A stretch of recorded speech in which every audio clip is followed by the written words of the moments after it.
Ada suatu masa, belum terlalu lama berselang, ketika satu kekuatan menguasai sebagian besar planet kita. Ini adalah Kekaisaran Inggris.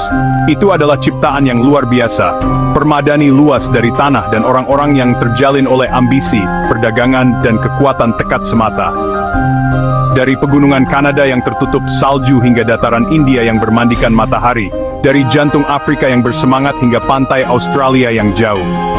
Pada puncaknya, kekaisaran ini mencakup hampir seperempat permukaan daratan bumi dan memerintah hampir seperempat populasinya. Pepatah lama itu benar matahari.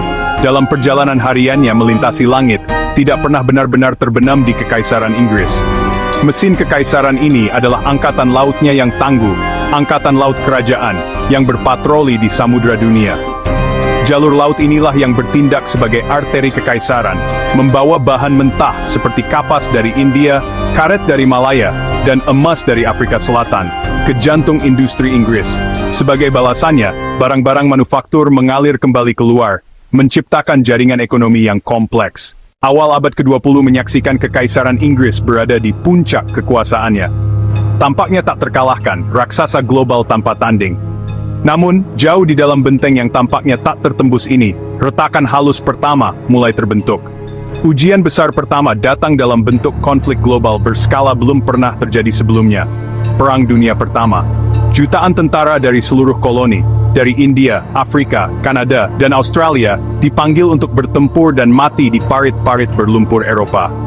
Perang menguras kas Inggris, mengubahnya dari kreditor terbesar dunia menjadi negara debitur.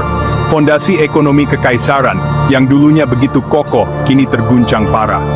Selain itu, janji penentuan nasib sendiri sangat beresonansi dengan rakyat kolonial yang telah berjuang untuk kebebasan orang lain. Hanya 2 dekade kemudian, konflik global kedua, yang bahkan lebih menghancurkan, pecah. Perang Dunia Kedua adalah perjuangan untuk bertahan hidup. Jatuhnya Singapura pada tahun 1942 ke tangan Jepang merupakan pukulan yang sangat mengejutkan, menghancurkan mitos tak terkalahkannya Eropa.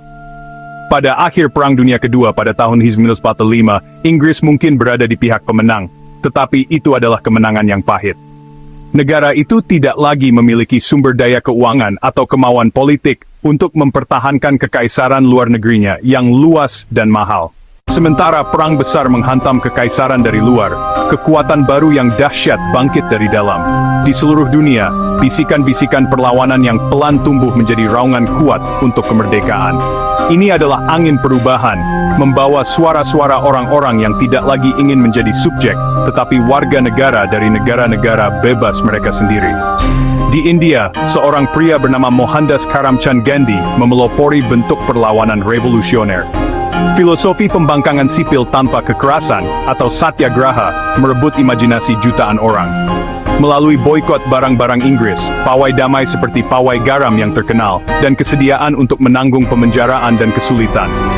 Gerakan kebebasan tidak terbatas pada India. Di seluruh Afrika, kebangkitan serupa sedang terjadi. Para pemimpin seperti Kwame Nkrumah di Gold Coast dan Jomo Kenyatta di Kenya mengartikulasikan visi kuat nasionalisme Afrika. Mereka bepergian, mereka belajar, dan mereka mengorganisir, membangun partai-partai politik yang menuntut diakhirinya dominasi kolonial. Respons kekaisaran terhadap gerakan-gerakan ini seringkali bercampur dan tidak konsisten. Di beberapa tempat, Inggris mencoba menekan seruan untuk kemerdekaan dengan paksa. Tetapi gelombang sejarah berbalik melawan mereka. Argumen moral untuk kekaisaran telah runtuh, dan suara-suara kebebasan terlalu keras, terlalu gigih, dan fardet squid dame West Percipti. Periode setelah Perang Dunia Kedua menyaksikan terurainya kekaisaran Inggris yang cepat dan seringkali dramatis. Prosesnya dimulai dengan sungguh-sungguh dengan permata mahkota India. Pada tahun 1947, Inggris akhirnya memberikan kemerdekaan kepada anak benua India. Namun, kelahiran kebebasan ini secara tragis dirusak oleh pemisahan wilayah yang penuh kekerasan. Kemerdekaan India menciptakan efek domino yang kuat. Pada tahun 1997, Gold Coast, di bawah kepemimpinan Kwame Nkrumah, menjadi koloni Afrika Sub-Sahara pertama yang mencapai kemerdekaan. Angin perubahan, seperti yang terkenal digambarkan oleh Perdana Menteri Inggris Harold Macmillan dalam pidato tahun 1960, kini bertiup kencang. Laju dekolonisasi meningkat secara dramatis sepanjang tahun 1960-an.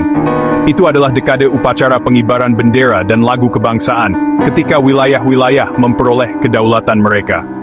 Dalam banyak kasus, transisi relatif damai. Namun, di beberapa wilayah, jalan menuju kebebasan dipenuhi konflik yang menguras sumber daya Inggris. Pada pertengahan tahun 1970-an, sebagian besar kekaisaran Inggris telah dibongkar. Yang tersisa adalah kumpulan pulau dan wilayah kecil yang tersebar. Penyerahan penting terakhir terjadi pada tahun 1997, ketika Hong Kong dikembalikan ke kedaulatan Tiongkok. Peristiwa Aitinggirang Banting seakhir kekaisaran. Hilangnya kekaisaran Inggris bukan berarti pengaruhnya lenyap begitu saja dari muka bumi. Sebaliknya, warisannya ada di sekitar kita, tertanam dalam struktur dunia modern kita. Sistem politik banyak bekas koloni, termasuk demokrasi parlementer dan hukum umum, juga merupakan keturunan langsung dari model Inggris. Gema kekaisaran lain yang abadi adalah Persemakmuran Bangsa-Bangsa. Organisasi unik ini muncul dari Abu Kekaisaran, menghubungkan 56 negara anggota. Meskipun tidak memiliki kekuatan kekaisaran lama, Persemakmuran menyediakan forum untuk dialog dan nilai-nilai bersama, sebuah bukti hubungan abadi yang terbentuk selama era kekaisaran. Namun, warisan kekaisaran tidak sepenuhnya baik. Batas-batas sewenang-wenang yang ditarik oleh pembuat peta kolonial terus menjadi sumber konflik dan ketidakstabilan.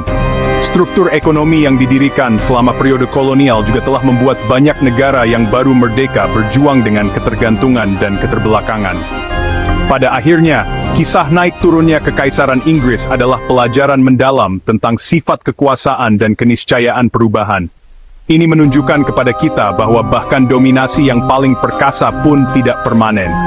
Sejarah adalah arus yang tak henti-hentinya, selalu bergerak maju, dan tidak ada satu kekuatan pun yang dapat menahan gelombang aspirasi manusia selamanya.